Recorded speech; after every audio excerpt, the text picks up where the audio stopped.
This door is chipping or peeling. Painted it about like 2 or 3 years ago. It's in a small bathroom, so that's probably why.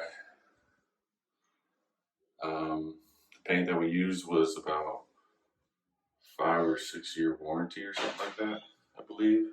But no need to hassle a paint company for that. Just gonna fix it ourselves. Quarantine time, right? So first step, obviously, you're gonna take off the door because you don't want to paint it in place. Because in this household there is like 3 little children running around at all times.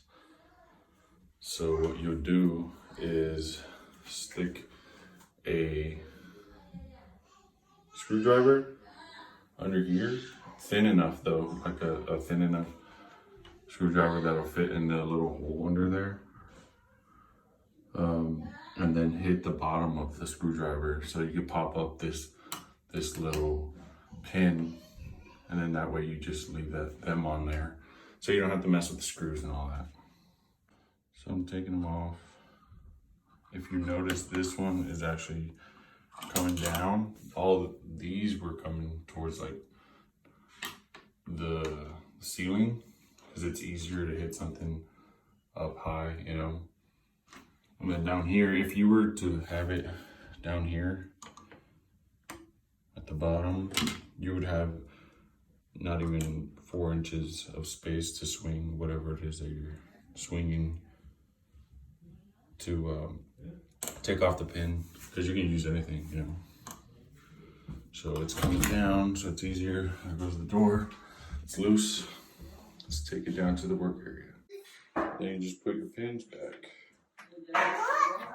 in the same spot. That way you don't have to worry about losing them or anything. What you want to do first is put on a mask and then start scraping loose pieces of paint like those. So weird, I've never seen a door like this new, look this bad. So let me show you that.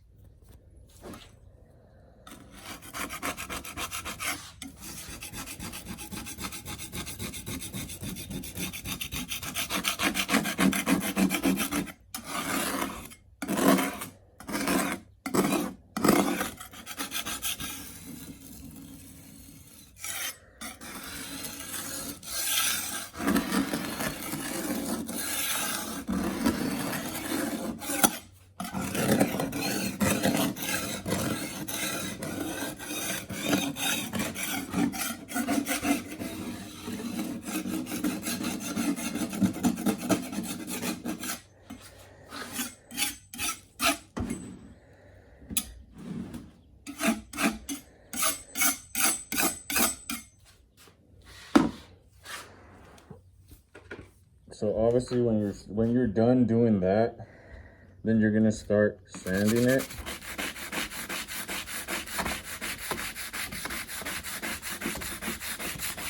And this is the most critical part, is sanding it really good. So I'll use a whole sponge on this door and sand it for about 10 to 15 minutes, just because it's gonna take me long to get in all these little crevices here, all these different little angles.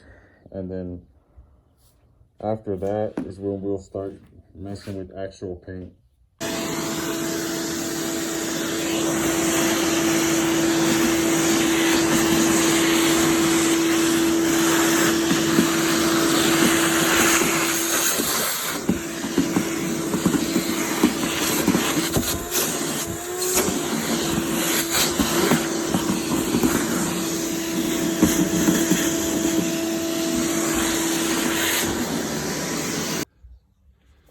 At this point, I've vacuumed it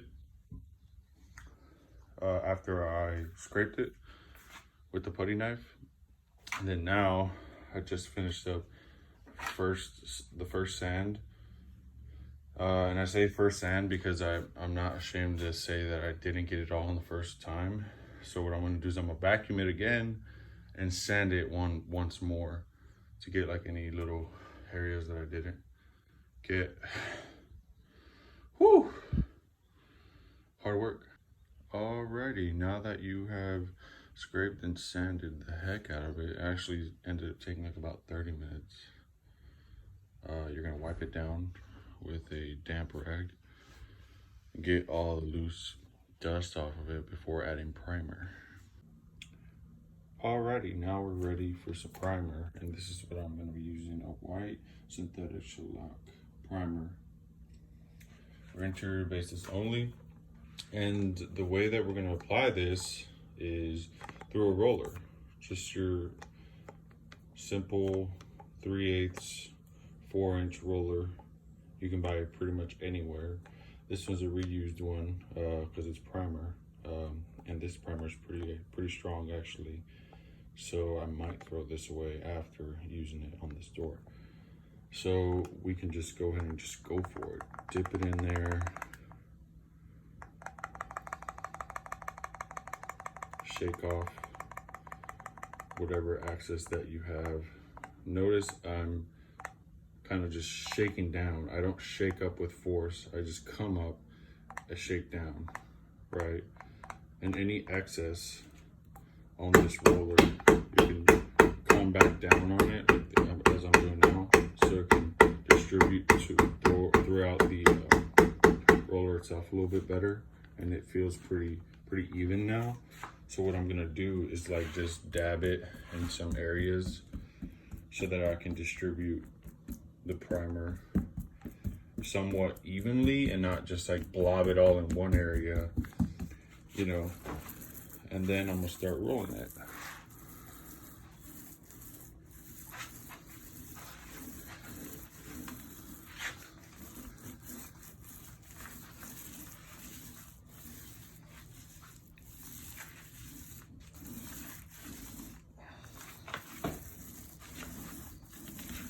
If you notice, it's pretty smooth. And this is just primer, as I mentioned. So this is the way you get into these crevices. Use like the tip of your roller and get in there. And as soon as you got paint all up on that printed out area there, now you could just kind of, oh, there's a little hair there. Let's just take it off with our finger there. Kind of just make that disappear. Then you could just come back and kind of like lightly dab it all around, just so you won't leave any blobs. Make sure you get all of your primer dabbed areas distributed correctly.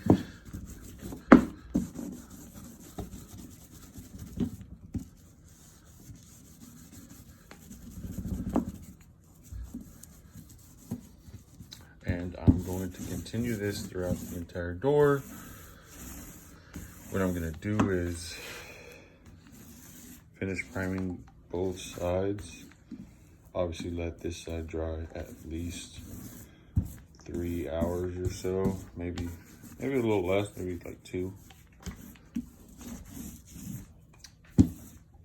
And then come back with the finished paint that I'll show you later. I finally got both sides of the door primed up, and now I'm gonna use this paint on it, Pro Classic Interior Water Base. So I'm going with water base because it's what I have.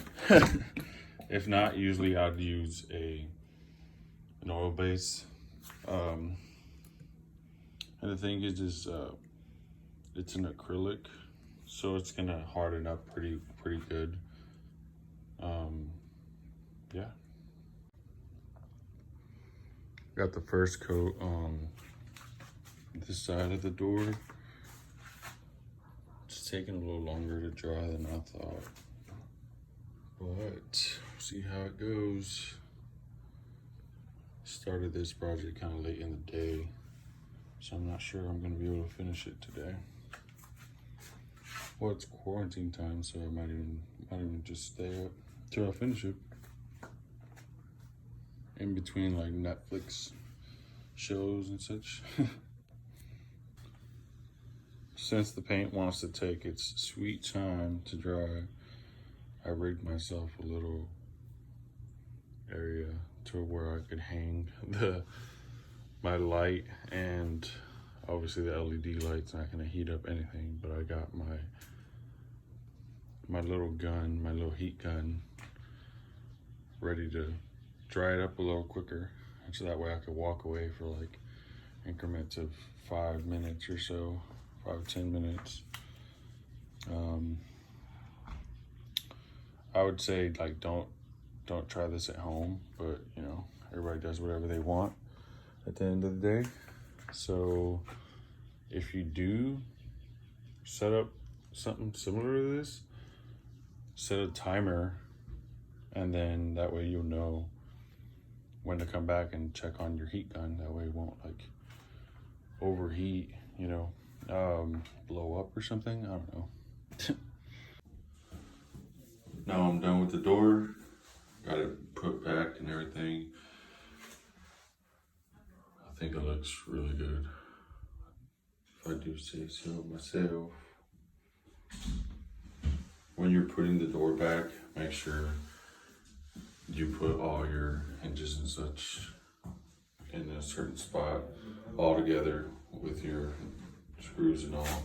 I removed the doorknob. You guys probably didn't see that, but forgot to get it on video. Those are pretty tricky. It's straightforward, but if you've never done it before, it can be tricky. So just like putting everything together.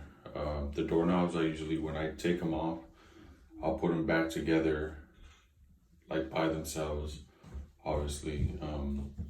So I'll put the screws in and I put it back together as if it was gonna be a doorknob that's gonna be used. Other than that way when you come back to it, if it's like a day or two later, you look at it and you're like, oh, that's how it's supposed to be put back, right? Instead of like 3 or 4 different pieces and you're like, oh crap, where do they go? You know, so yeah. Thanks for chiming in. This is like one of my first videos on YouTube, so give it a thumbs up if you liked it. Thanks, bye.